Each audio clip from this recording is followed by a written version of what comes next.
Namaskar. Welcome to PK Simply GST and the Institute of GST Professionals of India. I am PK Singh, GST author, speaker, practitioner, educationist. Friends, जैसा कि मैंने कहा था और हमने decide किया था कि जीएसटी में एक सीरीज स्टार्ट करेंगे जिसका नाम है क्या करें और क्या ना करें। उस सीरीज का पहला वीडियो है ये। इसमें हम जीएसटी रजिस्ट्रेशन के बारे में बताएंगे क्या करें और क्या ना करें। और ये वीडियो हमने एक तरह से डेडिकेट किया है जीएसटी कंसल्टेंट्स और प्रोफेशनल्स और जीएसटी एग्जीक्यूटिव्स जो जीएसटी के रजिस्ट्रेशन के रिलेटेड काम करते हैं, क्योंकि उनका जानना ये बहुत ही ज़रूरी है। सो क्या करें, सबसे पहले हम डिस्कस करते हैं क्या करें। मेरा जो प्रैक्टिकल एक्सपीरियंस है और जो मेरे फॉर्म्स के ब्रांचेज वेरियस सिटीज़ में हैं, और जब हम केस रिप्रेजेंट्स करते हैं तो एक चीज़ डिपार्टमेंट की तरफ से हमेशा अगर कुछ नहीं मिलता है तो एक चीज़ उनको मिलता है कि भाई जीएसटी रजिस्ट्रेशंस में आपने जो है इंफॉर्मेशन सही नहीं दिया था, आप you have false information you reported, और उस वजह से जो है आपका जो इंटेंशन था वो फ्रॉडुलेंट था। और वहाँ पे वो थोड़ी परेशानी होती है हमें, बिकॉज जब क्लाइंट्स आपके पास रजिस्ट्रेशन कराने आता है तो उसको जीएसटी को लॉ का ऐसे भी नॉलेज नहीं होता है जनरली, और लोग फेथ करते हैं कि प्रोफेशनल को दे दिया तो वो करेगा। प्रोफेशनल्स के मैक्सिमम जो कंसल्टेंट्स के प्रॉब्लम्स हैं वो बहुत लो प्राइसिंग में लो फी चार्ज करते हैं और उस वजह से उस चीज़ को फोकस नहीं करते हैं। मेरा हमेशा से मानना है फ़ी से अलग मैटर है, वो आपकी क्वालिटी के और वर्क के ऊपर डिपेंड करता है। लेकिन जब आप कोई काम कर रहे हैं तो वहाँ पे आपको बिल्कुल अपना 100% देना है कि वो क्लाइंट फ्यूचर में सफ़र ना करे, उसको प्रॉब्लम्स ना हो, उसको पेनल्टीज ना आए, क्योंकि वो आप पे ट्रस्ट कर रहा है। तो इसलिए मैं कोशिश कर रहा हूँ कि जो जीएसटी कंसल्टेंट्स हैं, जो जीएसटी प्रोफेशनल्स हैं, जो जीएसटी में डील करते हैं, वो लोग इस बात को समझें। तो पहला क्या करें, क्या करें में सबसे पहला पॉइंट आपको क्या करने में ये समझ लीजिए कि अगर आप वो नहीं कर रहे हैं जो जीएसटी एप्लीकेशन आपसे पूछ रहा है तो क्या होगा। तो पहला पॉइंट तो ये होगा कि सेक्शन 122 का आप वायलेशन कर रहे हैं और आपके 10,000 रुपया और tax due whichever is higher penalty department लगा सकता है। पेनल्टी जो जीएसटी रजिस्ट्रेशन भी जिनको कराना है वो भी ध्यान से सुन ले, जीएसटी रजिस्ट्रेशन के लिए एक अच्छे कंसल्टेंट्स को अपॉइंट करें और कम से कम ध्यान दें कि रजिस्ट्रेशन एक मेन पार्ट है जीएसटी के आगे के प्रोसेस के लिए, उसको ऐसे इग्नोरेंस में ना लें। तो एक तो कंसिक्वेंसेज ये होता है। दूसरा कंसिक्वेंसेज मैं बताया कि वो जब आप फॉल्स इन्फॉर्मेशंस देते हैं तो वहाँ पे वो डिपार्टमेंट इस चीज़ को प्रूव करते हैं कि आपका इंटेंशन शुरू से फ्रॉडुलेंट था। This is called fraudulent intention, और इस वजह से जो है हम आप पे एक्शन लेंगे, क्योंकि आपके रजिस्ट्रेशन के डॉक्यूमेंट्स में भी एग्जांपल है कि आपने जो है रेंटल एग्रीमेंट चाहे लीज एग्रीमेंट जो दिया था लगभग वो फेक था, वो एड्रेस नहीं था वहाँ पे, ठीक है। और वेरियस जो भी इंफॉर्मेशन थे आपने करेक्ट नहीं दिए थे, बैंक अकाउंट्स के जो डेटा थे आपने करेक्ट, जितने बैंक अकाउंट्स थे वो आपने डिस्क्लोज नहीं किए थे। तो ये कई मैटर्स आते हैं। इसलिए ये मेरा वीडियो जीएसटी रजिस्ट्रेशन के प्रोसेस पे नहीं है और रजिस्ट्रेशन के लिए बिल्कुल नहीं है कि मैं आप रजिस्ट्रेशन कैसे करेंगे, उसके लिए आपको 1 लाख वीडियोस मिल जाएंगे सोशल मीडिया पर। मैं उस पर फोकस नहीं करना चाहता। अब उस रजिस्ट्रेशन में हमारे लिए क्या ऐसा इम्पोर्टेंट पॉइंट है जो हमें उसको ध्यान रखना चाहिए, मेरा फोकस उस पर है। तो पॉइंट नंबर 1 ये तो आप ध्यान रखिए कि आपको करना ये है कि सबसे पहले जब क्लाइंट आपसे अप्रोच करता है और अगर आप एम्प्लॉयर रजिस्ट्रेशन कराना चाहते हैं तो आप अपने प्रोफेशनल से डिस्कस कीजिए। अगर आप प्रोफेशनल है तो आप पूछिए भाई आप रजिस्ट्रेशन क्यों कराना चाहते हैं, reasons of registration, reason of registration. भाई आपका जो है थ्रेशोल्ड लिमिट को आपने क्रॉस कर लिया है, या आप वॉलंटरी रजिस्ट्रेशन पे जाना चाहते हैं, या आप कंपलसरी रजिस्ट्रेशन की वजह से आपको रजिस्ट्रेशन कराना है। You have to find out first, because जब आपको पता चलेगा तो आप बेटर टैक्स प्लानिंग कर सकते हैं, आप बेटर एडवाइज कर सकते हैं। नाउ सेकेंड पॉइंट, आप जो जीएसटी का रिटर्न्स एप्लीकेशन फॉर्म आप देखेंगे GST RAG 01, उस फॉर्म में आपको एक लिस्ट नीचे दिया हुआ है क्या क्या डॉक्यूमेंट चाहिए, कौन साइन कर सकता है, कौन ऑथराइज पर्सन हो सकता है। मेरा रिक्वेस्ट है कि एक बार जो नए कंसल्टेंट्स हैं एक बार कम से कम आप उसको डेप्थ में स्टडी कीजिए और उसी हिसाब से लिस्ट ऑफ द डॉक्यूमेंट्स बनाइए कि मुझे ये लिस्ट ऑफ डॉक्यूमेंट्स जो है ना चाहिए, और वो लिस्ट ऑफ डॉक्यूमेंट्स आप ओरिजिनल कॉपी मंगाइए। ओरिजिनल कॉपी चाहिए, उस ओरिजिनल कॉपी को आप वेरीफाई कीजिए और उसके बाद से आप आगे प्रोसेस में अगला प्रोसेस स्टार्ट कीजिए। तो वेरिफिकेशन आपका होना चाहिए। वेरिफिकेशन आपका होना चाहिए कि भाई करेक्टनेस ऑफ डॉक्यूमेंट सही है नहीं है। बहुत सारे रजिस्ट्रेशन स्कैंड कॉपी के बेस पे हो जा रहे हैं और आप डाल दे रहे हैं हमारे साइट से, प्रोफेशनल साइट से, और बाद में पता चलता है कि वो फेक डॉक्यूमेंट्स थे, फेक रजिस्ट्रेशन था। वहाँ पे अल्टीमेटली कंसल्टेंट्स को और प्रोफेशनल्स को बहुत प्रॉब्लम्स हो रहे हैं उस लेवल पे। अब उसके बाद एक बात आती है कि भाई अब और आगे क्या करें। अब उसके बाद देखना है कि भाई आप पैन का एक बार स्टेटस जो है ना इनकम टैक्स पोर्टल पे जाकर वेरीफाई कर लेना है कि रियली वो इफ़ेक्टिव है, रनिंग है या कैंसिल हो चुका है। तो वहाँ पे उसका करेक्टनेस आप फाइंड आउट कीजिए। देन आप जब एप्लीकेशन सबमिट करने जा रहे हैं तो ध्यान रखिए कि 15 दिनों के अंदर एप्लीकेशन को सबमिट कर देना है, ठीक है। उसके बाद एक और चीज़ बहुत इंपॉर्टेंट आती है, वहाँ पे होता है कि एड्रेस रिलेटेड। अब आप एड्रेस जो है प्रिंसिपल प्लेस ऑफ बिजनेस का आप डाल दिए, ठीक है। वो एड्रेस कल को डिपार्टमेंट विजिट करता है वो नहीं मिलता है, चाहे कुछ गलत है, whatever may be the reason, चाहे जो आप रेंटल एग्रीमेंट्स मैनिपुलेट करके डाल दिए, ये पूरे के पूरे फ्रॉड्स में बुक होते हैं। तो ये सब चीज़ें नहीं करनी है। जनरली आप उनको बोलिए कि भाई आप डॉक्यूमेंट्स बनाइए और उसके बेसिस पे हम वो करेंगे। दूसरा एक प्रॉब्लम्स क्या आता है कि आपको क्या करना है डूज में, कि आपको देखना है कि भाई उनसे जब पूछते हुए क्लाइंट से कि भाई आपका बिजनेस जो है प्रिंसिपल प्लेस ऑफ बिजनेस कहाँ है, उस स्टेट्स में आपके और कितने एडिशनल प्लेस ऑफ बिजनेस हैं। क्योंकि बहुत सारे केसेज मैंने देखे हैं, डिपार्टमेंट में बहुत परेशानी हुई और सीधे वो एक धमकी देते भैया आईटीसी तो आपको नहीं मिलेगी क्योंकि आपका एडिशनल प्लेस तो आपने रजिस्टर्ड ही नहीं कराया। और एडिशनल प्लेस के बारे में बहुत सारे जो है ना लोगों को नॉलेज नहीं रहता, वो बोल नहीं पाते हैं, बोलते नहीं हैं, और आप प्रिंसिपल प्लेस का रजिस्ट्रेशन करा के और भूल जाते हैं। 2 साल के बाद जब उसके यहाँ इंस्पेक्शन करने जाते हैं वहाँ बोलते हैं भाई उसका तो रजिस्ट्रेशन ही नहीं है। वो बोलते हैं जितना यहाँ पे इनवॉइस आया हुआ है और यहाँ से आप जितना भी इनवॉइस आप इन्वर्ड यहाँ पे लिए हैं वो बेसिकली आपको आईटीसी नहीं मिलेगा और आपने तो ऑलरेडी ये फ्रॉड कर रखा है। बहुत सारी परेशानी होती है एक छोटी सी गलती की वजह से। जो सप्लायर है वो हाइड नहीं करना चाहता, बट प्रोफेशनल ने उससे पूछा नहीं और सप्लायर को पता नहीं है कि सब कुछ डिस्क्लोज करना है भाई हमारे को, और वहाँ पे गलती हो जाती है। तो मेरा रिक्वेस्ट है कि आप प्लेस ऑफ सप्लाई और एडिशनल प्लेस ऑफ सप्लाई की डिटेल जानकारी लीजिए, उसके जितने डॉक्यूमेंट्स होते हैं ओरिजिनल डॉक्यूमेंट्स को वेरीफाई करके उसको अटैच कर दीजिए। एक और जगह प्रॉब्लम है, हम जल्दी में क्या करते हैं, do's I am talking about क्या करें। आप जब जीएसटी के एप्लीकेशन फॉर्म पढ़ेंगे तो वहाँ पे वो बोल रहे हैं कि भाई आप 10 अकाउंट्स जो बिजनेस रिलेटेड हैं, बिजनेस जहाँ पे ट्रांजैक्शन उसके हो रहे हैं उस कंपनी के, चाहे फॉर्म के चाहे प्रोप्राइटरशिप के, तो 10 अकाउंट्स आपको डिस्क्लोज करने, 10 से ज़्यादा है तो पूरे अकाउंट्स आपको डिस्क्लोज करने हैं। अब उसमें क्या होता है कि मेरे पास 5 अकाउंट्स में एक ही डिस्क्लोज किया, और बाद में जब डिपार्टमेंट को मिलता है जो भी रीजन से इंस्पेक्शन पे, ऑडिट पे, सर्च और सीजर पे, जो सिनारियो में, तो बोलते हैं भैया आपने इसको फ्रॉड किया है, आपका इंटेंशन आपका फ्रॉड का है। तो ये हमारी जिम्मेदारी है कि हम वहाँ पे पॉइंट आउट करें कि भाई आपके पास कितना बैंक अकाउंट्स है, आपके पास जितने बैंक अकाउंट्स है वो पूरे बैंक अकाउंट्स हमारे को दीजिए। वैसे जब आप एप्लीकेशन फिलअप करेंगे तो आपको एक इम्पॉर्टेंट पॉइंट मिलता है कि पूछते हैं भाई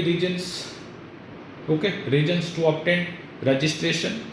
एक्चुअली वॉलंटरी रजिस्ट्रेशन होता है, चाहे आपका थ्रेशोल्ड लिमिट क्रॉस हो गया, एग्रीगेट टर्नओवर उस बेसिस पे होता है, कंपल्सरी रजिस्ट्रेशन होता है। जनरली बहुत सारे लोग क्या करते हैं उसको वॉलंटरी रजिस्ट्रेशन में डाल देते हैं, उनको पता नहीं है, पूछे नहीं, उनको जल्दी रजिस्ट्रेशन करा देना है, वो सर्टिफिकेट उसको मिल गया, काम खत्म हो गया, यही गलती हो रही है। अब इसमें एक दूसरा पहलू कि मैं वॉलंटरी रजिस्ट्रेशन कराया और उस जो भी रीजन्स हो वो बिजनेस 6 महीने तक शुरू नहीं हुआ। अब इसका कंसिक्वेंसेज क्या है? कंसिक्वेंसेज है कि अगर आप 6 महीने तक नील रिटर्न फाइल कर रहे हैं तो डिपार्टमेंट आपका जीएसटी रजिस्ट्रेशन कैंसिल कर सकता है। क्यों? क्योंकि आपने अपना बिजनेस कमेंस नहीं किया है। आप इस चीज़ को ध्यान दीजिए, आपने अपना बिजनेस कमेंस नहीं किया, नील रिटर्न फाइल किया, तो आप वॉलंटरी रजिस्ट्रेशन के बेसिस पे 6 महीने तक नील रिटर्न फाइल नहीं कर सकते हैं। और यहाँ पे लोग नहीं समझते, और ये सारे जो है ना, बहुत सारे हमारे कोई प्रॉब्लम जब आता है तो हमें फेस करना पड़ता है। उसके बाद आती है, जब आप बिजनेस सेलेक्ट करते हैं तो वहाँ पे पूछता है नेचर ऑफ बिजनेस क्या है। चाहे आप प्रिंसिपल प्लेस ऑफ सेलेक्ट करें, चाहे एडिशनल प्लेस सेलेक्ट करें, वहाँ पे नेचर ऑफ बिजनेस पूछता है। जब आप नेचर ऑफ बिजनेस को बिना क्लाइंट से पूछे हुए सेलेक्ट करते हैं तो क्लाइंट बेचारा बाद में फंस जाता है। मेरा रिक्वेस्ट है, आप क्लाइंट से पूछिए भाई कि आपका प्रिंसिपल प्लेस का नेचर ऑफ बिजनेस क्या है, आपका एडिशनल प्लेस का प्लेसेज का नेचर ऑफ बिजनेस क्या है। उससे आप एक करेक्ट डेटा उसको, भाई वो होलसेलर है तो होलसेलर सेलेक्ट कीजिए, रिटेलर है तो रिटेलर से कीजिए, मैन्युफैक्चरर है तो मैन्युफैक्चरर सेलेक्ट कीजिए। तो वहाँ पे वो ज़रूरी है उस चीज़ को सेलेक्ट करना। देन एक और पॉइंट आता है, आप ध्यान दिए होंगे कि एप्लीकेशन में पूछता है कि भैया 5 जीएसटी के गुड्स के HSN जो है ना, और 5 सर्विसेज के आप बताइए जो आपका बिजनेस रिलेटेड है। अब उसमें बहुत सारे कंसल्टेंट्स, बहुत सारे एग्जीक्यूटिव्स क्या करते हैं, कोई भी 5 लिया और उसमें डाल दिए। जब आप उसको ध्यान से पढ़ेंगे, ये सारे डिस्प्यूट्स होते बाद में, तो उसमें लिखा हो टॉप 5 गुड्स, टॉप 5 सर्विसेज। अब आपको क्लाइंट से पूछना है कि भाई आपके जो गुड्स में आप डील करते हैं, आपकी ये टॉप 5 गुड्स कौन से हैं, मुझे उसका HSN चाहिए। देन अगर आप सर्विसेज भी करते हैं तो आपके टॉप 5 सर्विसेज क्या है। 5 से कम है तो पूरे डिस्क्लोज कर दीजिए, 5 से ज़्यादा है तो टॉप 5 डिस्क्लोज कीजिए। बट ये टॉप 5 आपको फाइंड आउट करके पूछ के डिस्क्लोज करना है। अब ऐसा नहीं कि वो मैन्युफैक्चरिंग में HSN XYZ में डील कर रहा हो, जिसमें से वो 70% टर्नओवर हो रहा है और बाकी 30% के 5-6 जो है गुड्स हैं और वही आपने ले लिए, तो गलत है। क्योंकि जब आप फॉर्म्स पढ़ेंगे तो बोलना टॉप 5, और ये बाद में प्रॉब्लम्स होते हैं, क्योंकि जब गुड्स कहीं फंस जाता है, फिर चाहे कहीं जो है प्रॉब्लम होता है। तो ये हमारी जिम्मेदारी है कि हम उस चीज़ को क्लियरली फाइंड आउट करें कि भाई ये क्या है और इसको हमें कैसे डील करना है, इस गुड्स को, इस सर्विसेज को, डिस्क्लोजर क्या होना चाहिए। एक और पॉइंट है, authorise signatory. I am talking about do's, क्या करना। ऑथोराइज सिग्नेटरी जो है, हमें क्या करना है, तो हमें जो है ऑथोराइज सिग्नेटरीज के बारे में मालूम करना है, कौन ऑथोराइज सिग्नेटरी है, उनका जेन्युइननेस क्या है, क्या वो माइनर तो नहीं है ना, माइनर ऑथोराइज सिग्नेटरी नहीं हो सकता है। और ऑथोराइज सिग्नेटरी की सारी रिस्पॉन्सिबिलिटी रहती है, तो वो ऑथोराइज सिग्नेटरी जो है आपको फाइंड आउट कर लेना है कि भाई ऑथोराइज सिग्नेटरीज वो पर्सन है जो कि रजिस्ट्रेशन करा रहा है। और बाकी जो प्रोसेस है इसमें एक तरह से सिंपल है। इसमें एक इम्पॉर्टेंट पॉइंट और है जहाँ पे हमें नए जो कंसल्टेंट है वो मिस्टेक्स करते हैं, और वो है कि जब आप आज आपको पता है कि आधार बेस्ड ऑथेंटिकेशन हो रहा है। जब आप आधार बेस्ड ऑथेंटिकेशन कराएंगे तभी आपका वो टाइम 3 डेज, और जब वो सबमिशन में आया तो 7 डेज की अप्लीकेबिलिटी होती है। आप ध्यान से पढ़ेंगे सेक्शन, ध्यान से पढ़ेंगे रजिस्ट्रेशन के सेक्शन। कौन सा सेक्शन? 25, 24, ठीक है ना। तो आप पढ़ेंगे 25 तो आपको ये एहसास होगा कि उसमें एक बहुत ही इम्पॉर्टेंट पॉइंट है। वो पॉइंट क्या बोल रहे हैं कि भाई अगर आप आधार ऑथेंटिकेशन नहीं कर रहे हैं तो उस केस में प्रिंसिपल प्लेस का फिजिकल वेरिफिकेशन होगा। अब फिजिकल वेरिफिकेशंस के लिए वो बोल रहे हैं कि physical verification with in 60 days, मतलब 60 दिनों के अंदर होगा। अब आपने आधार ऑथेंटिकेशन कराया नहीं, अब आपने एप्लीकेशन तो डाल दिया, अब वो जब फिजिकल वेरिफिकेशन करेगा उसके बाद आगे प्रोसेस बढ़ेगा। अब आप 3 दिन और 7 दिन का क्राइटेरिया नहीं ले सकते कि भाई मेरा रजिस्ट्रेशन हो नहीं रहा है। अब उसके ऊपर डिपेंड करता है कि ऑफिसर को कब टाइम है, कब वो अपना निकाल रहा शेड्यूल फिक्स कर रहा है, और फिर जाएगा वो वेरिफिकेशन करेगा, रिपोर्ट सबमिट करेगा, फिर आगे प्रोसेस होगा। तो मेरा रिक्वेस्ट है कि आप जो है इसको आधार ऑथेंटिकेशन टाइम से करा के उसको फाइल कीजिए। एक और चीज़ें आ रही हैं, किसी म्यूनिसिपैलिटी सिटीज़ में जो है और स्टेट्स में प्रोफेशनल टैक्स अप्लीकेबल है। जब आप फॉर्म फिलअप करेंगे तो उसमें पूछता है आपसे कि भाई प्रोफेशनल टैक्स को आप डिस्क्लोज कीजिए, प्रोफेशनल टैक्स का जो नंबर है, चीज़ें हैं। अगर बहुत सारे केसेस में नहीं है लोगों के पास, तो आपको उनको एडवाइज करना है कि भाई प्रोफेशनल टैक्स अप्लीकेबल होता है, क्योंकि अब आप जीएसटी में रजिस्ट्रेशन करा रहे हैं तो आप इससे स्केप तो नहीं कर सकते। आ जाए 2 साल के बाद आए, आपसे नोटिस आएगा, फिर वो पूछेगा और आप कलेक्ट नहीं करेंगे तो जेब से पेमेंट करना पड़ेगा। तो आप उनको एडवाइज कीजिए कि भाई आप जो है इस चीज़ को पेमेंट्स कीजिए, नहीं तो रजिस्ट्रेशन करा लीजिए और आपको पेमेंट्स करने पड़ेंगे। ये सब छोटी छोटी चीज़ें हैं, बट जहाँ की क्लाइंट्स को सफ़र करना पड़ता है। अगर आप एम्प्लॉयर हैं तो रजिस्ट्रेशन के टाइम पे आप ध्यान रखिए कि आप जाके अपने जीएसटी प्रोफेशनल से, अपने कंसल्टेंट से डिटेल में बात कीजिए। जो चीज़ें मैं बोला आपको उसको ध्यान दीजिए और जाके पूछिए भाई मुझे ये चीज़ें करना है, ये कराना है। रजिस्ट्रेशन को लाइट नहीं लेना है, आप उसको सीरियस तरीके से, क्योंकि वो आपका फर्स्ट स्टेप है आगे बढ़ने का, और वो परमानेंट आपके पास डॉक्यूमेंट्स रहता है और वो आपको चीज़ें प्रॉब्लम्स क्रिएट करती है आपको। उसके बाद पॉइंट आती है क्या न करें, क्या न करें, don'ts. And my dears, don'ts में तो बहुत सारे कंसल्टेंट्स और प्रोफेशनल्स जो है ना बहुत ब्लंडर्स मिस्टेक्स कर रहे हैं, और जल्दी के चक्कर में हम क्या करते हैं, सब लोग नहीं करते, कुछ लोग कर रहे हैं, बाकी लोग समझ गए हैं अभी कि हम अपना ईमेल आईडी, ओके, अपना मोबाइल नंबर, अब अपना ईमेल आईडी नहीं है तो ईमेल आईडी क्रिएट कर देते हैं, स्टाफ फटाफट उसको क्रिएट करता है। मोबाइल नंबर कोई बॉस का दे दिया, नहीं तो स्टाफ का दे दिया, क्यों भाई, तो ओटीपी जल्दी आ जाएगा। अब जो ओटीपी जल्दी आ गया तो भाई रजिस्ट्रेशन जल्दी हमारा थोड़ा फास्ट प्रोसेस में होता है, क्लाइंट्स दूर है, लिफ्ट नहीं कर रहा है, बोल नहीं रहा है। आप जब ध्यान से चीज़ें पढ़ेंगे तो फॉर्म्स और लॉ दोनों चीज़ें बोल रही है कि भाई आपको जो है क्या करना है, तो आप अथोराइज सिग्नेटरीज का ईमेल आईडी और अथोराइज सिग्नेटरीज का मोबाइल नंबर होना चाहिए। आपको पता है कि कल को जो नोटिस आएगा, डिपार्टमेंट से कम्युनिकेशंस होगा, वो कहाँ पे होगा, ईमेल आईडी पे होगा, नहीं तो मोबाइल्स पे होगा, और नहीं तो लॉगिन में रहेगा। अब मोबाइल्स आप अपना दे दिए, ठीक है, फिर ईमेल आईडी आपने खुद क्रिएट करके दे दी, रख लिया, और ये सब क्या होता है, ये धीरे धीरे क्या होता है, वो क्लाइंट्स हो सकता है किसी दूसरे प्रोफेशनल के पास चला गया, आप भूल जाते हैं, आपसे रिटर्न फाइल नहीं करवा रहा है, और वो हो सकता है कि नहीं करवा रहा हो, बिल्कुल फ्रॉड कर रहा हो, फंसेगा कौन, आप फंसेंगे। तो जो जीएसटी कंसल्टेंट्स हैं, प्रोफेशनल्स है, वो ध्यान रखिए और अपने स्टाफ को भी इंस्ट्रक्शन दीजिए कि भाई आप किसी भी सिनारियो में हमारा ईमेल आईडी और मोबाइल नंबर यूज नहीं करेंगे। और ईमेल आईडी आप क्रिएट भी कर रहे हैं तो क्लाइंट को इंटीमेट कर दीजिए, समझा दीजिए कि आप टाइम टू टाइम इसको ऑपरेट करते रहिए, ऑपरेशनल रखिए, क्योंकि फ्यूचर में कुछ सो कॉल नोटिस अगर आना है तो आपको इसी पे आएगा। इस रिलेटेड बहुत सारे केसेस है, अब मैं इस वीडियो में पूरा डिस्कस नहीं कर सकता, बट आप पढ़ेंगे तो ध्यान देंगे कि बहुत सारे प्रोफेशनल्स फ्रॉड में फंस गए, जबकि उनकी गलती नहीं थी। उनकी गलती यही थी कि उन्होंने अपना मोबाइल नंबर और ईमेल आईडी दे दिया था। So be careful my dear friends कि भाई ये डोंट से ये नहीं करना, आपको बिल्कुल नहीं करना। केवल अथोराइज सिग्नेटरीज का ही मोबाइल नंबर और ईमेल आईडी जो है आपको यूज करना है।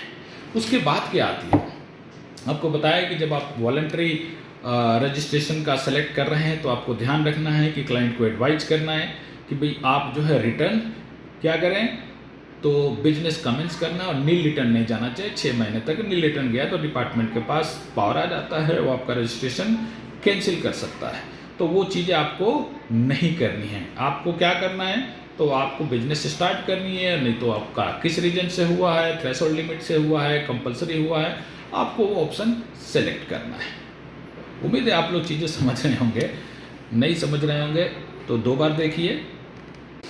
तो ये चीज़ आपको ध्यान रखनी है। अब उसका दूसरा ये पहलू आता है और चीज़ें हैं कि भाई आप रजिस्ट्रेशन कराते हैं, आप विद इन 30 डेज आपको लिखना है। कई लोग बिजनेस पहले से स्टार्ट कर चुके हैं तो क्या करेंगे, अब आप विद इन 30 डेज रजिस्ट्रेशन का मेंशन नहीं कर रहे हैं तो फिर बियॉन्ड 30 डेज के हिसाब से date of registration, effective date of registration होगा तो आपका तो क्लाइंट फंस जाएगा।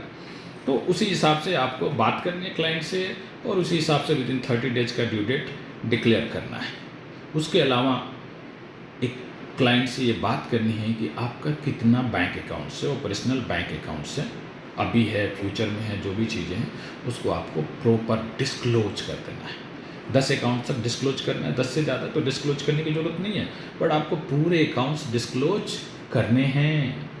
नहीं करे तो बाद में प्रॉब्लम्स आता है, जब उसका टर्नओवर बढ़ गया देन वो सारे प्रैक्टिकल डिफ़िकल्टीज आते, इश्यूज आते हैं और क्लाइंट्स को बहुत ज़्यादा पेनल्टी भरना पड़ता है। वैसे ही अगर ऑथराइज सिग्नेटरी को आप ध्यान रखिए वो माइनर है तो ही कैन नॉट बी और she can not be authorise signatory.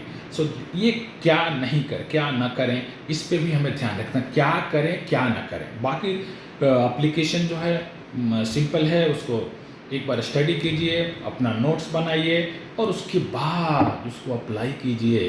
But ध्यान रखिए आप लोग कि आपकी ये गलती क्लाइंट्स को ह्यूज पेनल्टी पे करने के लिए मजबूर करेगी। वैसे ही अगर आप सप्लायर हैं तो आप ध्यान रखिए, आपकी थोड़े से जो पैसा बचाने का जो जुनून है ना रजिस्ट्रेशन के टाइम पे, वो आपको 100 गुना 200 गुना ज़्यादा पेनल्टी में कन्वर्ट होता है। तो आपकी भी ड्यूटी है, क्योंकि अल्टीमेटली आपका रजिस्ट्रेशन हो रहा है, आप रिस्पॉन्सिबल है। आप एक अच्छे जीएसटी प्रोफेशनल कंसल्टेंट्स को हायर कीजिए, उनसे बात कीजिए, उनको बताइए और उसी तरीके से जाके अपना प्रॉब्लम सॉल्व कीजिए और एक अच्छे तरीके से रजिस्ट्रेशन करा के और बिजनेस को अच्छे तरीके से आगे बढ़ाइए। दूसरा वीडियो जो आएगा उसमें मैं ये बताऊंगा कि जीएसटी रजिस्ट्रेशन के बाद क्या करें क्या ना करें। Thank you.